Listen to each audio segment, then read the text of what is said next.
Magandang araw ho sa inyong lahat. At ako uli ang inyong abang lingkod, Johnny the Bagger. Alright, so pag-usapan natin ngayon, ito nga sinasabi nila BP Sara sa kanilang card ng ginawa ng SMNI, yung change is coming. Itong change is coming ni Sara Duterte, yung pagkatapos niya sabihin yung, yung she will be appointing herself to be the designated pag ito designated survivor. And then ngayon, naglabas naman po yung SMNI nung card na sinasabi ay designated survivor, change is coming, and then ang background ay ang House of Representatives. So ano bang ibig sabihin nito? Si VP Sara po ba ay may pangarap na maging kongresista? Mukhang malabo naman hong paniwalaan yon. Kasi kung ibabase po natin ito sa galaw ng kanyang kampo, maliwanag na maliwanag, hindi po pagka-congresswoman ang gusto nila. Ang sinasabi rito, ito sa tingin ko lang dalawa ito pwedeng ito ho ay isang seryosong banta na yung sinabi, yung designated survivor, tapos yung ito naman ngayon na change is coming and then the background is Congress. Bakit? Kasi ho mahilig sila VP Sara sa tinatawag ho na cryptic message or subliminal messaging. Yung pailalim, patago na mensahe. At kapag hindi mo ito na-pick up, di mo to na-gets. If you simply ignore it, isipin mo na lang na it's a joke, yung ganon, baka magulat na lamang po tayo, bigla tayo sumambulat sa katotohanan, di ba, na hindi natin ito napaghandaan, hindi ito napag-isipan. Kasi maliwanag na maliwanag, di ba, habang lumalapit po yung panahon na sinasabi na pag-aresto ng ICC sa kanyang tatay, at kay Kibuloy, alam niyo habang tumatagal yung panahon na yan, the more na nalalagay sila sa panganib na madampot. 'Di ba? So kailangan nila ng matinding protection. Now, in regard to the question kanina, bakit hindi tumakbo pampanguluhan etong si BP Sara? Alam naman po kasi nila na hindi siya mananalo dahil wala silang solid ground katulad ng mga Marcos loyalist. 'Di ba? Mga senior na, pero maraming mga anak-anak, maraming mga kaapu-apuhan na sigurado na kapag nakinig sa kanila, talaga naman magkakaroon ka ng mahigit pa sa 16 million votes. Tama. Ngayon, ganito.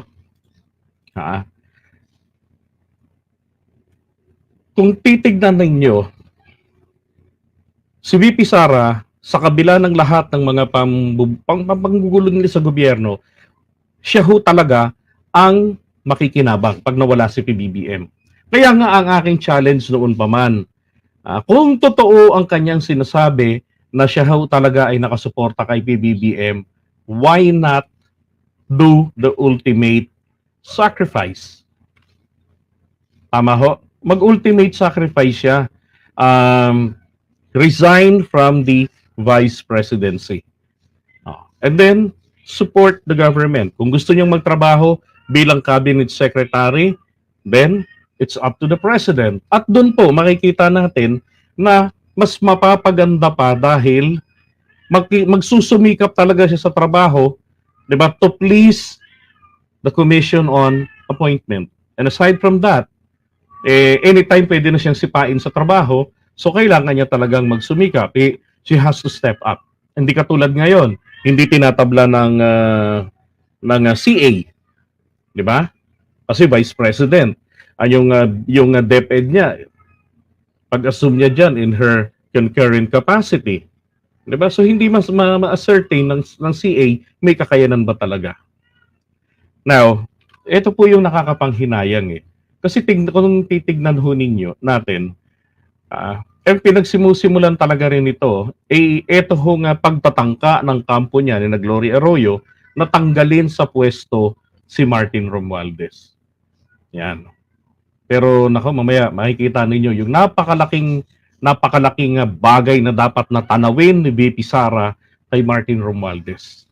Mamaya, tingnan nyo to So sabi rito, Sara Duterte explains Tambalos's remark. That was last year, June 12, more than a year. Okay? So ngayon, nung tinanong po siya doon tungkol dyan, so pinadescribe, ang sabi niya, Tambaluslos kasi sa Bisaya, pwede mo siyang i-interpret as na joke and pwede mo rin siyang i-interpret na pagmumura. And pwede mo siyang i-interpret na pang-iinsulto. Tama po yun. Ang nanay ko'y Bisaya from Negros Oriental. So naririnig ko sa kanya yan mula pagkabata, yung salitang tambaluslos. Kapag ka nagagalit, kapag ka nagbibiro, kapag ka yung natutuwa siya o meron siyang ginujudge na tao. At wala yun, tambaluslos siya. Yung mga lasenggo na nakaungkot dun sa daanan, nag-aabang ng mga may bit-bit na isang case na anak, susundan nila yun. So, tatawagin ni nanay, ayun na naman yung mga tambaluslos. Yung mga ganun. Yung mga mangangatok ng pinto, mga harbat lang pala ng ulam. Yun. Pero ayaw namang magkatay ng alagang panabong. So, nasabihan ni nanay sila na, alam mo, tambaluslos ka talaga, lagi ka na lang, ganun. So, yan ho, in-explain ni Sarah kung ano yun. Ngayon sabi niya, sa mga Bisaya, kailangan mong marinig na sinabi mo siya para maintindihan mo kung anong context ng ginamit niya. Katulad po ito ng oragon. Depende sa pagkakabigas at sa mood ng tao na nagsabi nito at sa situation at sa relationship niya ron sa tao, yung oragon. Siguro sa ibang salita, ibang probinsya may ganyan din. Okay, now, alam naman natin na ang oragon po, ito ho ay isang mythical beast na kung saan tawag dito, ang katangian niya, para hong tikbalang, inililigaw niya yung mga tao. Okay? Yung mga kaya lang dito ho kasi kitambaluslos sa karakter nito ay yung mga napagpapaniwala sa kanya, napapaniwala niya, na ililihis niya sila ng landas. Ganun po. Okay? Ngayon, sabi rito, on the administration reaching its first year by the end of the month, Duterte said, she would always support PBBM. And I will always be beside and behind President Marcos. He's doing a good job para sa ating bansa.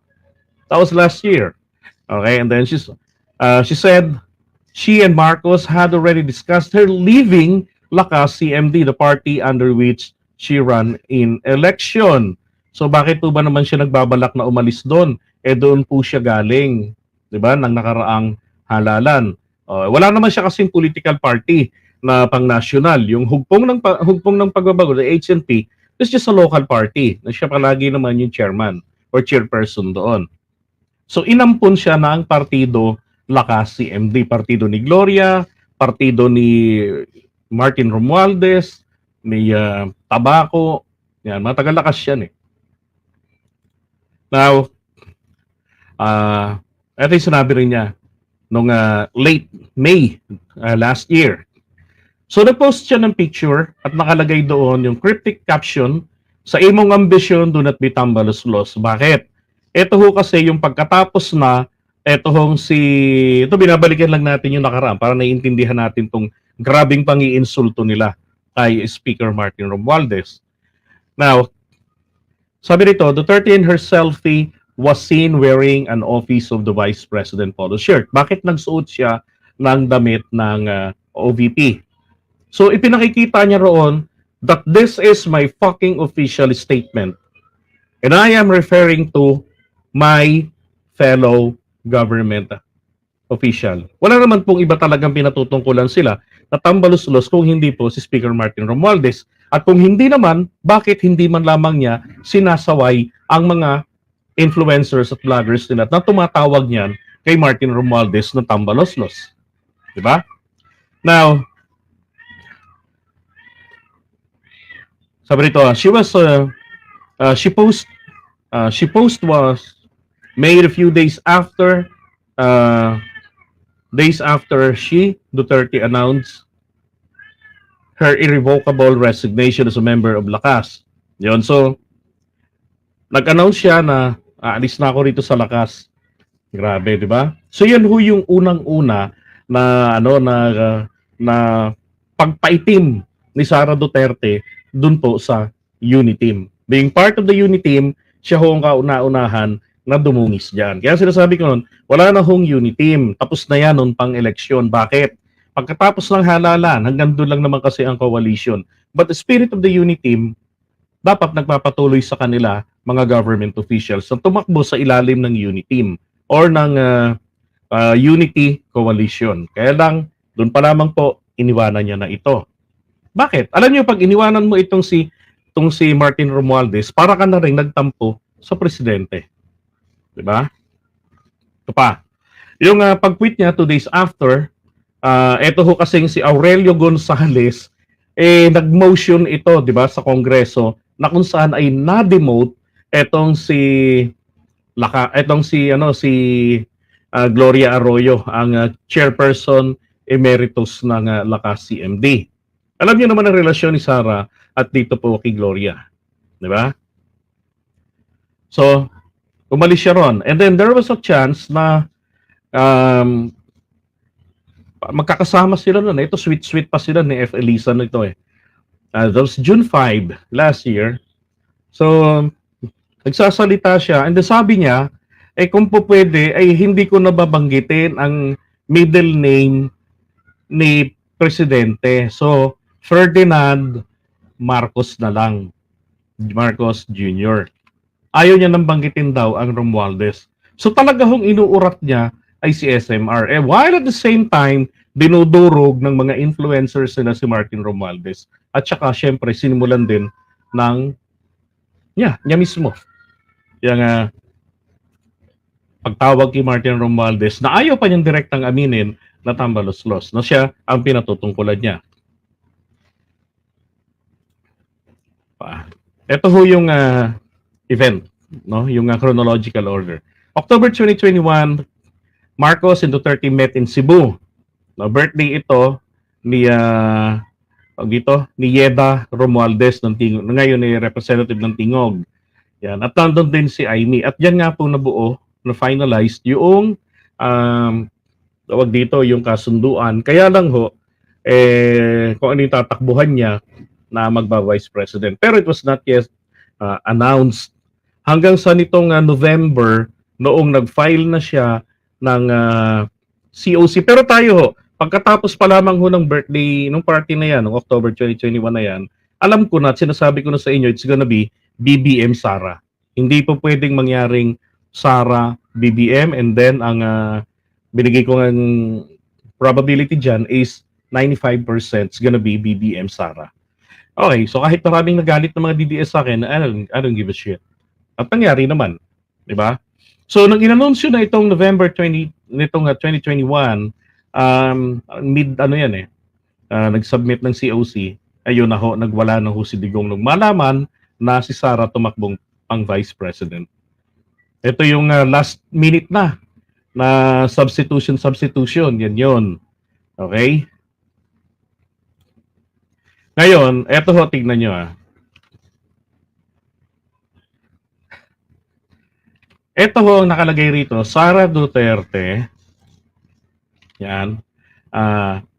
Sara Duterte's campaign donor nung nakaraan pong May 2022. Tignan niyo ho kung gaano ho, kung sino ho talagang dapat na tanawan niya ng utang na loob. Tignan niyo ha. Ang Lakas CMD ay nagbigay po ng 139,122,029 pesos and 57 cents. Galing po yan sa Lakas CMD. And then sumunod po ay ito pong si Harry Roque. Grabe ang yaman ni Harry Roque, ha? 'Di ba? 36,410,343 pesos and 72 cents.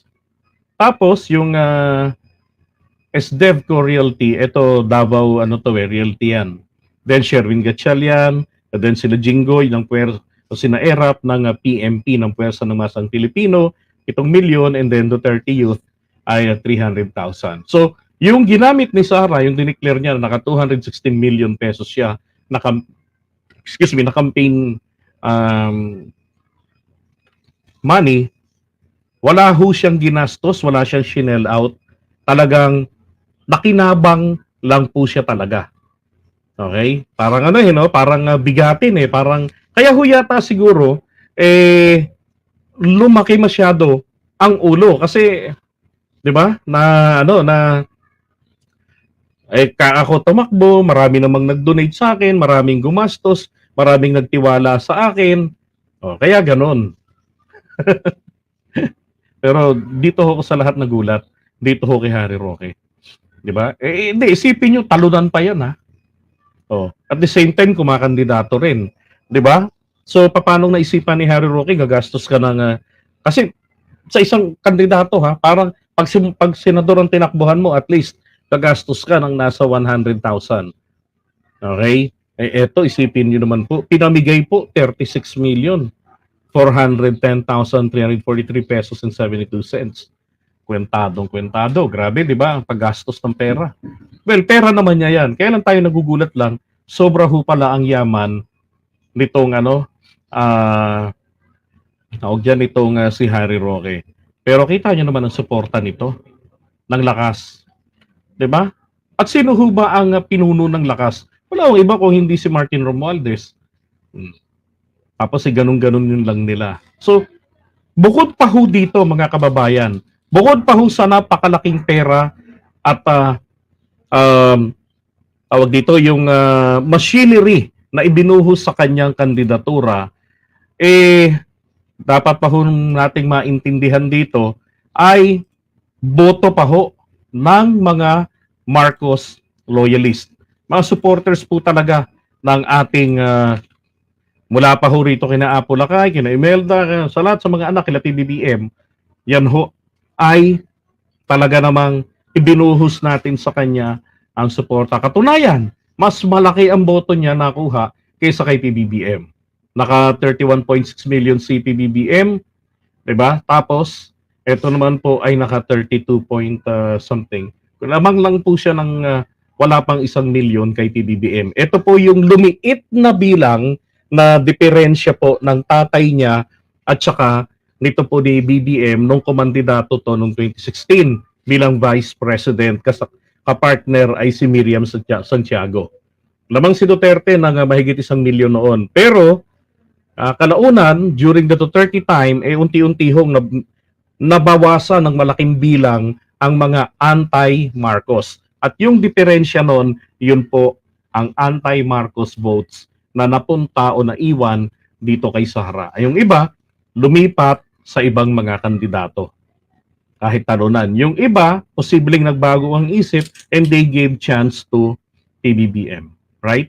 So ngayon, sino po ang walang utang na loob? 'Di ba?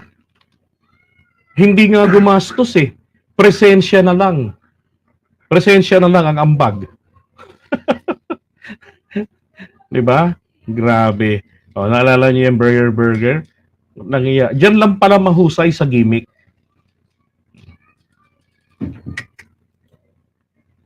'Di ba? So ngayon, etong kanilang sinasabi rito, tanong nga natin may binabalak ba kayo na maitim?